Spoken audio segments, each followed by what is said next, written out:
Hello ladies and gentlemen, I'm Stylosa and welcome to Unit Lost. So, let's have a little bit of a discussion about a little bit of drama that's been going on recently, but also this does actually turn into it's a very good topic for discussion. So, Mr. TotalBiscuit made a What the Fuck Is video, which is his first impression series of a game called Day 1 Garry's Incident. And he didn't really like the video, so, the game even, so basically, said he didn't like it. The developers seen the video, did not like that, so they decided to have the video removed using YouTube's copyright system. Now, let's just look at this in a kind of simplistic way. I'm not going to go into all the shitstorm and all that crap, because frankly, I'm not interested in any of that shit. I don't care what people say, all that drama-related crap. Let's just look at what the hell has gone on. So, this is a very simple version of this. So, the dev has sent him a code. I know this is the way it works because devs send me codes, okay? Because they want us to look at their game. They want the views we can give their product, okay? So the devs have sent him a code. He's then used the code to make a video where he's been critical of the game.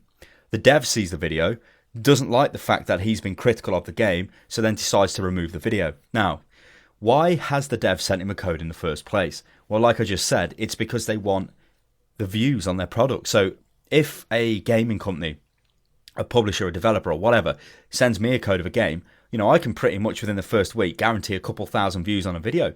That's pretty good. People like TotalBiscuit can guarantee 100,000 plus in the first 48 hours. So that's obviously pretty good. So you can see why a developer would think, oh great, if I give this person a code, maybe they'll look at my game. Because if you think of this from the developer's point of view, they don't actually have to do anything. It's like free advertising to them. They literally give away the game, which, to them is effectively nothing, a code on Steam or whatever. And then the YouTuber goes and makes a video. The YouTuber makes their money off the adverts, yeah? So the more views the video gets, the more money they make off the adverts. There's no connection to the developer. So essentially, they can say what they like, which is a really good thing about YouTube. It means that you don't have to be tied, like you can see things like... there are a lot of arguments for places like IGN and stuff. They are not overly critical on certain things because they know maybe that would sour their relationship with a certain, AAA publisher, for example. Whereas YouTube's a completely different place. And when you give a code to somebody, especially a YouTuber, especially a big YouTuber, and they make a video and they don't like the game, well, you have to be prepared for that. That is the gamble you have to take as a developer, as a publisher. When they're either going to like the game or they're not going to like the game. That's if they're producing first impressions or review content or whatever. And their followers are going to listen to what they say to some extent because they're their followers. Why do people subscribe to my channel? Well, they like what I say. They like what Kirioth says. They like our whole channel, so they subscribe to us. So if I was to turn up and go, oh yes, this game, I really didn't like it, maybe I'm going to influence my subscribers. So if I went out and decided I didn't like a certain company, that I'm like, oh no, everybody's not going to buy their games now. Anybody who follows me, do this, don't buy this, and all the rest of that. I don't agree with that. What I agree with, or what this is my, I guess this is the kind of idea where I view what we do on YouTube. If we do a first impressions video, if we do, I don't know, some Let's Play or something, and you guys see the video, you can make your own mind up if you want to actually buy the game. If I say the game's bad, that's fine, but some people might like the game. The same applies to everybody. But the gamble is on the developers and the publishers' point of, side of the, I guess it's just their gamble, full stop. Is if they give me a game, if they give TotalBiscuit a game, if they give Northern Lion a game, if they give any other YouTuber a game, yeah? If they do not like the game, they will say they do not like the game, right? Now, what do you do? What do you do if that happens, okay? Well, you've got a couple of options. You can just sit there and say, well, okay, any exposure is good exposure. Any press is good press. You can kind of go for that kind of stance. Or you can say, how the hell can we get this video taken down? And that is what, that's what WildGameStudio have done. Now, what has that done? What is the knock-on effect of that? Well, the knock-on effect of that is this video. There's probably other videos like this. There's loads of posts on Reddit. There's all kinds of stuff. And now what the hell is happening to the name of WildGameStudio? Well, it's going downhill rapidly. I've not even seen this game, Day 1 Garry's Incident, so I have no idea if it's what the hell it is. I don't even know what it is, okay? But now, there is probably no way I'd look at this game, because they've decided if they do not like what somebody on YouTube is saying, they are now going to censor them, and that is absolutely terrible.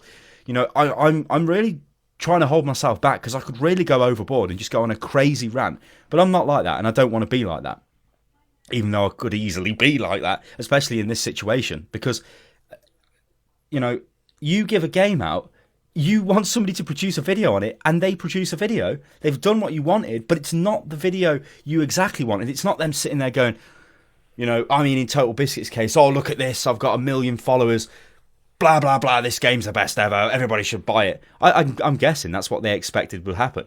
And as soon as they seen him give his honest opinion on it, you know, which is his opinion, but as I say, people subscribe to him on YouTube for his opinion on the games. Somewhat like people subscribe to us for our opinions, and other channels, you know, that's why people subscribe to channels. So there is an effect there. If he says a game is bad, a lot of people will not buy that game who follow his YouTube channel, okay? And we're not talking like nobody. Like I said, we're talking over 1 million people.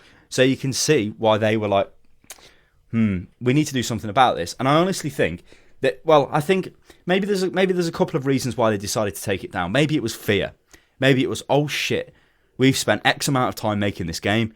This person has literally made a video, and this could be the end of us, yeah? This could seriously damage our sales. We need to get rid of this.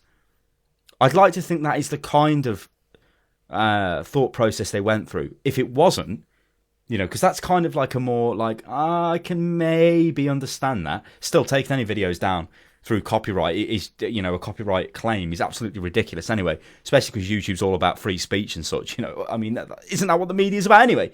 But even more so on YouTube, because like I said, YouTubers are not tied into any kind of stupid deal with anybody. You know, they just make videos, or, you know, they get paid from YouTube.